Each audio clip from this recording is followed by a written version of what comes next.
నీ కృపలేని క్షణము, నీ దయలేని క్షణము నేను ఊహించలేను యేసయ్యా. నీ కృపలేని క్షణము, నీ దయలేని క్షణము నేను ఊహించలేను యేసయ్యా.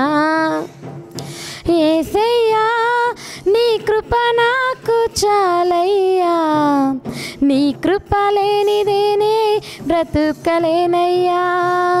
యేసయ్యా నీ కృప నాకు చాలయ్యా, నీ కృప లేనిదే నే బ్రతుకలేనయ్యా. నీ కృప లేని క్షణము, నీ దయలేని క్షణము నేను ఊహించలేను యేసయ్యా. నీ కృప లేని క్షణము, నీ దయలేని క్షణము నేను ఊహించలేను యేసయ్యా. మహిమను విడచి మహిలోకి దిగి వచ్చి మార్గముగా మారి మనిషిగా మార్చావు. మదినే నీవు మాధుర్యముగా మార్చి మాదిరి చూపి మరో రూపమిచ్చావు. మహిమను విడచి మహిలోకి దిగి వచ్చి మార్గముగా మారి మనిషిగా మార్చావు. మహినే నీవు మాధుర్యముగా మార్చి మాదిరి చూపి మరో రూపమిచ్చావు. మహిమలో నేను మహిమను పొందా, మహిమగా మార్చింది నీ కృప. మహిమలో నేను మహిమను పొందా, మహిమగా మార్చింది నీ కృప. యేసయ్యా నీ కృప నాకు చాలయ్యా, నీ కృప లేనిదే నే బ్రతుకలేనయ్యా. యేసయ్యా నీ కృప నాకు చాలయ్యా, నీ కృప లేనిదే నేనుండలేనయ్యా. నీ కృప లేని క్షణము, నీ దయలేని క్షణము నేను ఊహించలేను యేసయ్యా.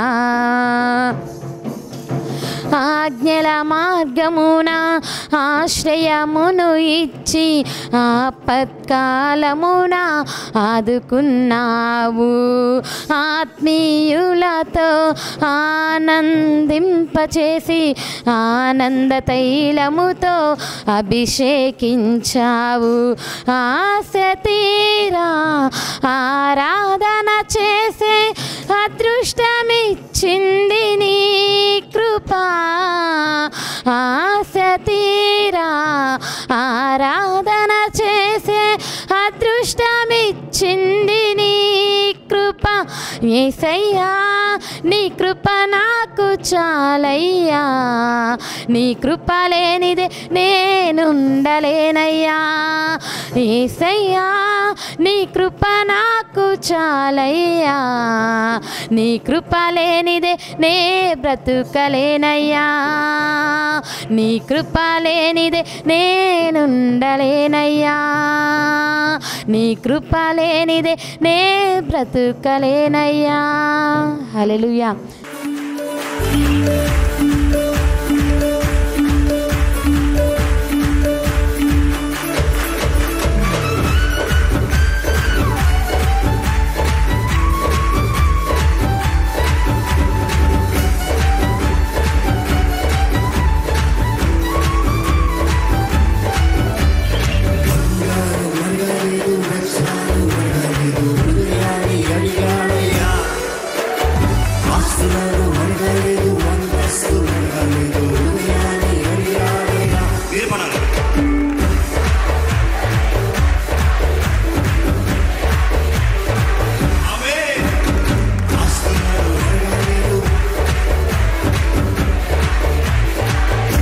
మనుషులను చేసా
స్తోత్రం. ఎలోహిం ఛానల్ ద్వారా ఈ వాక్యాన్ని వింటున్న ప్రతి ఒక్కరికి ప్రభు పేరిట వందనాలు. జీవం కలిగిన దేవుని వాక్యాన్ని ధ్యానించుకుందాం. నిన్నటి దినాన సంస్కార ఆరాధన, ప్రభు శరీరాన్ని ఆయన రక్తాన్ని తీసుకున్నటువంటి రోజు. ఈ రోజున చాలామంది దేవుని బిడలైన వారు యేసుక్రీస్తు ప్రభువారిని సొంత రక్షకునిగా అంగీకరించి ఆయన నామాన బాప్తీసం తీసుకొని మారు మనసు పొంది, అలాగే పాప జీవితాన్ని విడిచిపెట్టి ప్రభు కొరకు పరిశుద్ధంగా బ్రతకాలని, పరలోక రాజ్యానికి వెళ్ళాలని ప్రతి ఒక్కరూ సువార్తను అంగీకరించి బాప్తీసం తీసుకున్నటువంటి బిడ్డలు.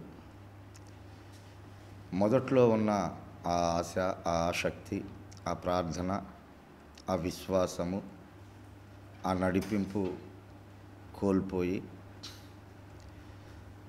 ఈ లోకంలో ఉన్నటువంటి వాళ్ళ ఉద్యోగ వ్యాపారాలు, వాళ్ళ పనులు, వాళ్ళ కుటుంబాల మీద మనసు పెట్టేసి, కొంతమంది అయితే డబ్బు మీద, కొంతమంది బలం మీద, అందం మీద, ఇలాగా ప్రభువుని అనాలోచనగా నామకార్థంగా వెంబడిస్తున్న వాళ్ళు అనేకులు ఉన్నారు.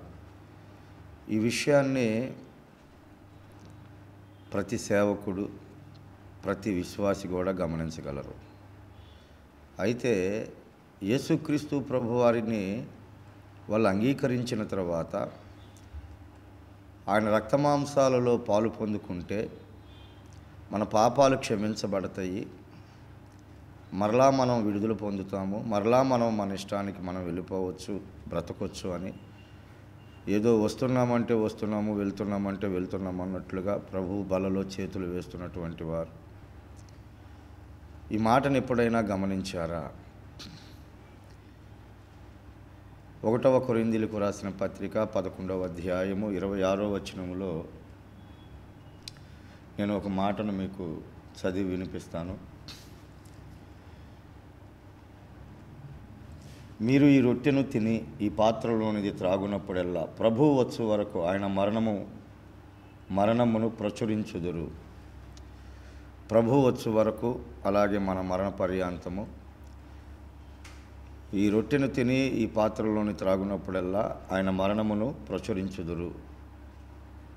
ప్రచురించాలి అని బైబిల్ సెలవిస్తుంది. ఎంతమంది దేవుని వాక్యాన్ని ప్రచురిస్తున్నారు, వినిపిస్తున్నారు, చెప్తున్నారు? మన కుటుంబంలోనే, మన స్నేహితుల్లోనే, మన బంధువుల్లోనూ, మన ఇరుగు పొరుగు వారిలోనూ ప్రభువుని ఎరగని వారు అనేకులు ఉన్నారు. పాపక్షమాపణ అనేది లేకోకుండా, ప్రభువుని అస్సలు తెలుసుకోకుండా అనేకులు మీ చుట్టుపక్కలే ఉన్నారు. మీ కొరకు, మీ పాపముల కొరకు ఆ రోజు దిద్దుబాటు చేసుకొని ఆయన శరీరము, ఆయన రక్తాన్ని త్రాగి వెళ్ళిపోతున్నారు. కానీ ఆయన మరణమును ప్రచురించాలి అని దేవుడు చెప్పిన మాటను మర్చిపోతున్నారు.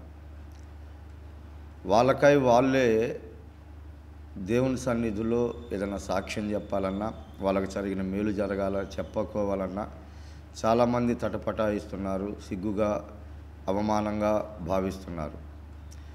కానీ దేవుని బిడ్డలారా, ఈ సువార్త ప్రకటించడం ద్వారా, ఈ వాక్యాన్ని ప్రచురించడం ద్వారా నీకున్నటువంటి భాగ్యం పెరిగిద్దే కానీ, ఈ వాక్యము ద్వారా నువ్వు అనేకులకు ఆశీర్వాదకరంగా మారుతావే కానీ నువ్వు సిగ్గుపడవు, సిగ్గు కలగనీయుడు నా దేవుడు. ఎంతమంది వాక్యాన్ని ప్రచురిస్తున్నారు, ఎంతమంది ఆయన మరణ పునరుద్ధారణ గురించి చెప్తున్నారు.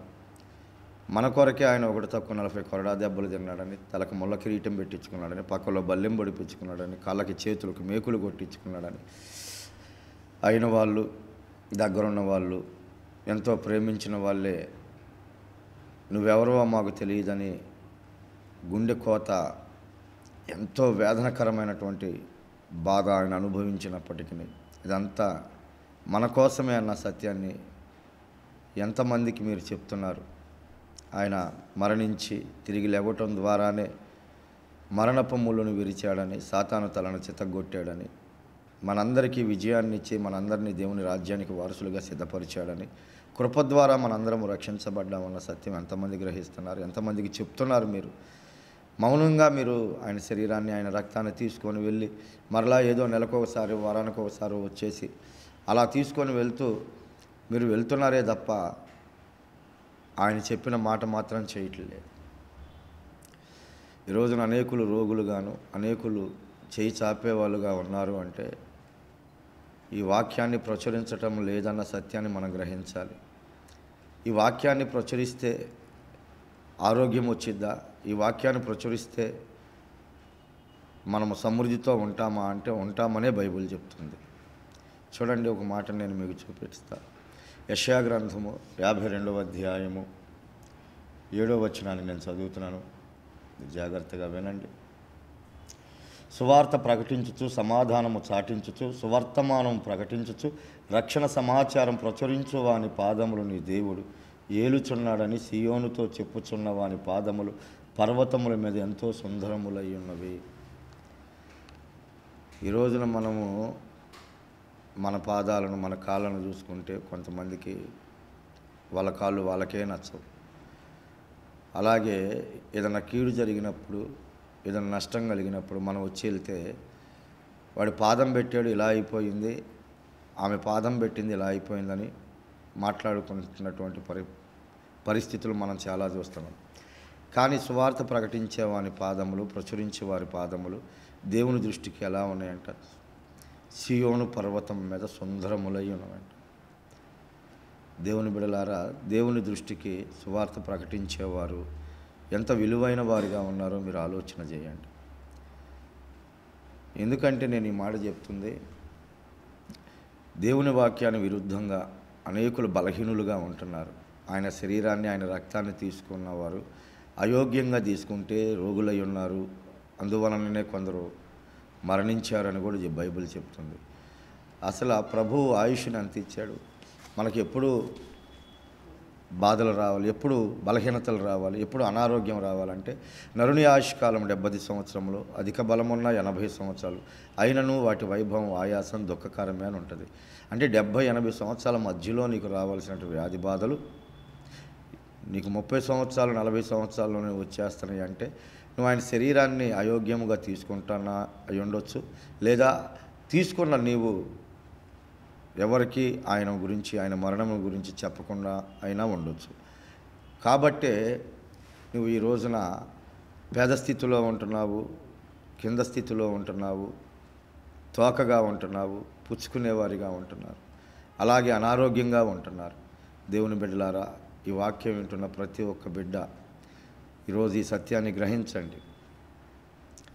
జీవం కలిగిన దేవుని దృష్టికి నువ్వు ఉన్నతమైన స్థితిలో, నీ పాదములు కూడా సుందరములై ఉండాలంటే, నువ్వు అడుగుపెట్టిన ప్రతి స్థలము దీవించబడాలంటే, నువ్వు అడుగు పెడితే చాలయ్యా, చిన్న ప్రార్థన చేస్తే చాలా, నువ్వు అడుగు పెడితే చాలమ్మా, చిన్న ప్రార్థన చేస్తే చాలమ్మా అని అనేకులు నిన్ను పిలుస్తారు. నువ్వు వస్తే మాకు కీడు జరిగిందని అనేవాళ్ళే ఉండరు. యేసుక్రీస్తు ప్రభువారి మహాకృపను బట్టి నువ్వు అడుగుపెట్టిన ప్రతి స్థలము దీవించబడింది. ఈ రోజున మన గురించి తప్పుగా మాట్లాడుకుంటున్నారు, కీడుగా మాట్లాడుకుంటున్నారు, తక్కువగా మాట్లాడుకుంటున్నారు అంటే కేవలము నువ్వు యేసయ్య మాట నీ నోట లేకపోవడమే, నశించిపోవచ్చున్న వారికి ఆయన గురించి చెప్పకపోవడమే మనము ఒక శాపగ్రస్తులుగా అనేకుల చేత మాట అనిపించుకుంటున్నాను. దేవుని బిడ్డలారా, చూడండి, ఇంకో మాట నేను మీకు చూపిస్తాను. అపోస్తుల కార్యముల గ్రంథం 16వ అధ్యాయము 17వ వచనములో ఈ మాట ఉంటుంది. ఆమె పౌలును మమ్మును వెంబడించిన మనుష్యులు సర్వోన్నతుడైన దేవుని దాసులు, వీరు మీకు రక్షణ మార్గం ప్రచురించువారై ఉన్నారని కేకలు వేసి చెప్పాను. ఈ బిడ్డ ఒక దయ్యం పట్టినటువంటి బిడ్డ. జీవం కలిగిన దేవుని దాసులను యేసుక్రీస్తు ప్రభువారి సువార్తను ప్రచురించేవారని దయ్యాలు సైతం గుర్తుపడుతున్నాయి. దయ్యాలు సైతం ఈయన దేవుని దాసులు అని మాట్లాడుతున్నాయి. దేవుని బిడ్డలారా, దయ్యాలు కూడా దేవుడు ఒక్కడే అని నమ్మి వణుకుచున్నట్లుగా బైబిల్ సెలవిస్తుంది. ఈరోజు మనుషులకు అది అర్థం కావట్లేదు. మనుషులకి నీ విలువ తెలియకపోవచ్చు, మనుషులకు మనం లెక్కలేకపోవచ్చు. కానీ దేవుడు మనల్ని ఒక ఉన్నతమైన స్థితిలో నిలవబెట్టి ఆయన దాసులుగా అంగీకరించి ఈ రోజున నువ్వు అడుగుపెట్టిన ప్రతి స్థలము దీవించాలి అంటే, దీవించబడాలి అంటే సువార్త ప్రకటించాలి. ఆయన శరీరాన్ని, ఆయన రక్తాన్ని తీసుకొని నువ్వు మౌనంగా అలా ఉండడానికి వీల్లేదు. ఆయన మరణమును ప్రచురించువారై ఉండాలని బైబిల్ సెలవిస్తుంది. ఆయన మరణమును గనక, ఆయన మన పునరుద్ధానాలను గనక, ఆయన మన కొరకు చేసినటువంటి త్యాగాన్ని గనక మనం అనేకులకు చెప్తే ఖచ్చితంగా ఒక విలువైనటువంటి వ్యక్తులుగా నువ్వు ఉంటావు. నా దేవునికి దాసుడుగా నువ్వు ఉంటావు. నా దేవుడు నిన్ను ఒక ఉన్నతమైన స్థితిలో నిలబెడతాడు. నా దేవుడు నువ్వు అడుగుపెట్టిన ప్రతి స్థలాన్ని దీవిస్తాడు. అలాగే అలా ప్రచురించడం ద్వారా నీకు ఉన్న రోగాలు తగ్గిపోతాయని, అలాగే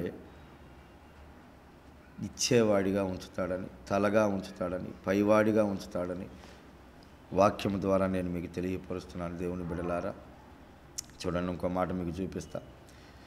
1వ కొరింథీయులకు రాసిన పత్రిక 9వ అధ్యాయము 14వ వచనాన్ని నేను మీకు చదివి వినిపిస్తా. అలాగున సువార్త ప్రచురించువారు సువార్త వలన జీవింపవలెనని ప్రభువు నియమించి ఉన్నాడు. ఎవరైతే సువార్తను ప్రకటిస్తారో, ఎవరైతే ఆయన మరణమును ప్రచురిస్తారో వారందరూ దాని వలనే జీవిస్తారు, జీవింపజేస్తాను అని ఆయన మాటించాడంట, ఆయన నియమించాడంట. అది ఒక కట్టడిగా పెట్టుకున్నాడంట దేవుడు. అలాంటప్పుడు ఆయన మాట నువ్వు విని, ఆయన రక్తమాంసాల్లో పాలు పొందుకున్న నువ్వు నీ నోరు తెరిచి సువార్తను ప్రచురించగలిగితే నా దేవుడు నిన్ను పోషిస్తాడు, నా దేవుడు నిన్ను బలపరుస్తాడు. దేవుని బిడ్డలారా, ఈ రోజున అనేక మంది సేవకులు పేదరికులుగా ఎదుర్కొంటున్నారయ్యా, ఎందుకు బలహీనులుగా ఉంటున్నారయ్యా, ఎందుకు వ్యాధి బాధలతో ఉంటున్నారయ్యా అని మీరు అడగొచ్చు. దేవుని బిడ్డలారా, జీవం కలిగిన దేవుని మహాకృపను బట్టి శ్రమ మేలుకే కానీ కీడుకు కాదు అన్న సత్యాన్ని మీరు గ్రహించాలి. దేవుడు మిమ్మల్ని ఉన్నతమైన స్థితిలోనికి తీసుకెళ్ళడానికి, మీ స్థితిగతులను మార్చడానికి మీ మనస్సుని ఆయన గ్రహిస్తాడు, మీ మనస్సుని ఆయన పరిశీలిస్తాడు.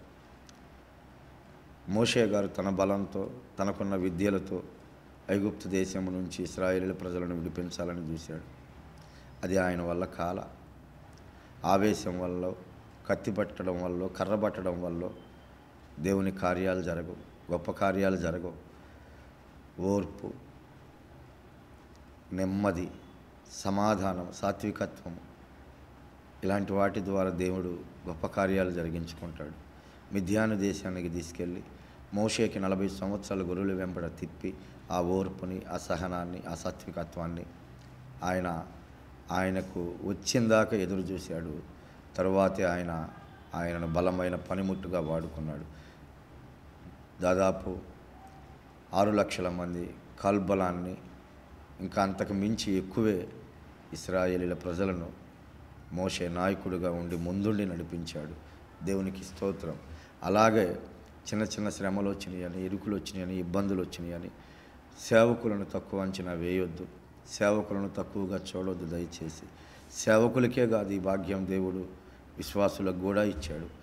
ఈ రోజున రొట్టె తీసుకొని, ద్రాక్షారసం తీసుకొని, అది రొట్టిగా ద్రాక్షారసముగా భావించేసి తీసుకోవాలి కాబట్టి బాప్తీసం తీసుకున్నాం కాబట్టి అని అందరూ చాలామంది ఆచార పద్ధతంగా ఏదో అలవాటు ప్రకారంగా తీసుకుంటున్నారు. దేవుని బిడ్డలారా, అలా కాకుండా గనక మీరు ఆయన శరీరం అని, ఆయన రక్తం అని యోచన చేసి యోగ్యముగా ఆ రొట్టెను, ఆ ద్రాక్షారసమును తీసుకొని ఆయన సువార్తను, ఆయన మరణమును మీరు ప్రచురించిన ఎడల ఖచ్చితంగా నా దేవుడు ప్రచురించుచున్న నిన్ను దాని వలనే జీవించేటట్లు చేస్తానని ఆయన నియమించినట్లుగా మనకు బైబిల్ సెలవిస్తుంది.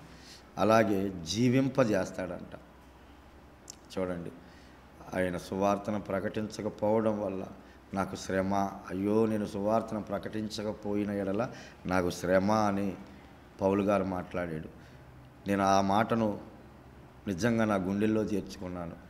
అంటే సువార్తను ప్రకటిస్తే శ్రమ ఉండదా అన్న ఆలోచన కొద్దే నాకు వాక్యము సరిగా చెప్పడం రాకపోయినా, నాకు అనుభవం లేకపోయినా, ఏనాడు నేను టీవీల్లో కనపడకపోయినా ఈ సువార్త ప్రకటిస్తే నాకు మేలని, ఈ సువార్త ప్రకటిస్తే శ్రమలు తొలగిపోతాయని, ఈ సువార్త ప్రకటించడము ద్వారా దేవుడు నన్ను సియోను పర్వతం మీద నా పాదములు సుందరములుగా చూస్తాడని, ఈ సువార్తను ప్రకటించడము ద్వారా నేను బ్రతుకుతానని, ఈ సువార్త ప్రకటించడము ద్వారా నేను జీవిస్తానని, పోషించబడతానని నాకు అర్థమైన తర్వాతే నేను ఈ సువార్తను ప్రకటించడానికి ఇష్టపడ్డాను.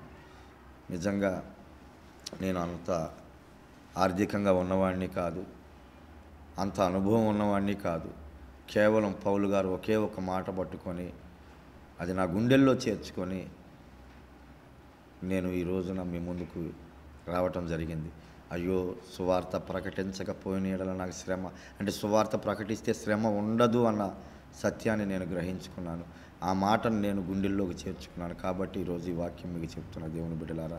నిజంగా దైవజనులు చాలామంది ఈ రోజున అయ్యా మేము మందిరం కట్టుకుంటున్నామయ్యా, మాకు ఆ అవసరం ఉందయ్యా, ఈ అవసరం ఉందని అందరినీ అడగటము, ఈరోజు సేవకుల దగ్గరికి రావటం, నా దగ్గరికి ఎంతోమంది వస్తూ ఉంటారు. నేను వాళ్ళకి ఒకటే చెప్తా, దేవుని బిడ్డలారా అలా తిరగమాకండి, అలా అడగమాకండి, దేవుని నామానికి అవమానం తీసుకురామాకండి.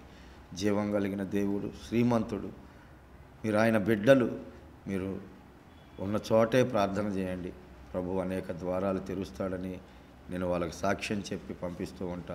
నేను నా సేవ ప్రారంభంలో ఇంకా సేవలోకి వస్తాను, ఒక నెల 2 నెలల్లో అనగా నన్ను దేవుడు పనికెళ్ళమాకయ్యా అని చెప్పి నా పని చేయమని చెప్పి నన్ను పిలిచాడు దేవుని బిడ్డలారా. అప్పుడు నేను ఏం చేయాలో ఎలా బ్రతకాలో అర్థం కావట్లే, అయోమయ స్థితిలో ఉన్నా. ఇంట్లో వాళ్ళందరూ పనికి వెళ్ళకోకుండా ఎలా బ్రతుకుతావు, దేవుడు ఎక్కడైనా పనికి వెళ్ళొద్దని చెప్తాడా, ఈ పని చేయలేక స్వాములు ఇలా మాట్లాడుతున్నాడు అన్నారు. నేను దేవుడు చెప్పిన మాట మీదే ఆధారపడి నిలబడి ఉన్నా. కాబట్టి దేవుడు ఒక స్వరాన్ని వినిపించాడు నాకు. ఏమనంటే, వారంలో అద్భుతం చేస్తున్నానని చెప్పి 3 సార్లు నాతో మాట్లాడి, ఎవరో తెలియని వ్యక్తి వచ్చి ఇదిగో దేవుడు నీకు 40,000 ఇవ్వమన్నాడు. నా దగ్గర ప్రస్తుతానికి 36,000 ఉండి మిగతా 4,000 తర్వాత తెచ్చుకొచ్చేస్తానయ్యా అని నా కొరకు ప్రార్థన చేయమని ఆ డబ్బులు నా చేతిలో పెట్టి వెళ్ళిపోయాడు. మనం ఇక్కడ ప్రార్థన చేస్తుంటే ఆ రోజు నేను 58 రోజులు అన్నంలో చేయబెట్టకుండా ప్రార్థన చేస్తున్నా. ఆ సమయాల్లో అలా ప్రార్థన చేయటం ద్వారా దేవుడు మనతో మాట్లాడకపోవడం కాదు, అనేకులతో మాట్లాడి మన దగ్గరకు నడిపిస్తాడు. మనతో మాట్లాడతలేదని మనం బాధపడాల్సిన అవసరం లేదు. మనకు కావాల్సినవి ఇప్పించడానికి ఎదుటివారితో మాట్లాడతాడు. ఖచ్చితంగా నా దేవుడు నిన్ను పోషిస్తాడు. ఖచ్చితంగా ఈ వాక్యం నువ్వు ప్రచురించడం ద్వారా నువ్వు జీవిస్తావు, నువ్వు ఆరోగ్యంగా ఉంటావు, అలాగే ఇచ్చేవారిగా ఉంటావు, అలాగే దేవుని సర్వోన్నతుడైన దేవుని దాసులుగా పిలువబడతారు. మీరు అడుగుపెట్టిన ప్రతి స్థలం దీవించబడింది. అనేకులు నీ వలన బ్రతుకుతారు, అనేకులకు నువ్వు ఆశీర్వాదకరంగా ఉంటావు. యేసయ్య శరీరమా రక్తమాంసాలు తీసుకున్న నీవు ఊరకనే వెళ్ళొద్దు దేవుని బిడలారా. వెళ్ళిన నీవు ఖచ్చితంగా ఆయన సువార్తను ప్రచురణ చేయండి.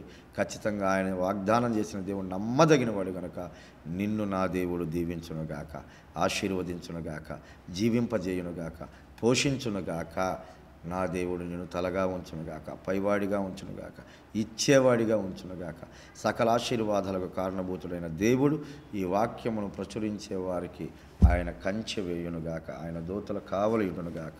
దేవుడు ఈ వాక్యమును దీవించునుగాక. ఆమేన్. ప్రార్థన చేసుకుందాం. పరిశుద్ధుడ పరమ తండ్రి, గొప్ప దేవుడు, మహాగణుడానికి స్తోత్రాలు. చెప్పబడిన మాటలు నీ మాటలు, విలువైన వెలకట్టలేని నీ మాటలు మేము అందరం విన్నాము నాయన. ఈ మాటల ద్వారా నీ బిడలైన వారిని నాయన బలపరచండి, నీ బిడలైన వారిని హెచ్చించండి, నీ బిడలైన వారి నోరు తెరవండి. నీ వాక్యమును ప్రచురించి అయ్యా జీవించబడడానికి, పోషించబడడానికి, అలాగే ఇంకా అనేక వందల వేల ఆత్మలను రక్షించేటువంటి అభిషేకాన్ని బిడలకు కూడా మీరు దయచేయమని, ఇప్పుడే విశ్వాసులందరిలో ఒక నమ్మకాన్ని, ఒక విశ్వాసాన్ని మీరు పెంపొందించమని, నీ కృపను మాకు అనుగ్రహించమని, ఈ వాక్యాన్ని వింటున్న ప్రతి ఒక్కరికి ఆరోగ్యం, ఆయుష్ని, అలాగే చీకటి శక్తుల నుంచి విడుదలను, అలాగే కుటుంబాలకు సమాధానం, రక్షణను దయచేయమని నజరేయుడైన యేసు నామమున అడిగి వేడుకొనుచున్నాం పరమ తండ్రి. Amen, amen, amen.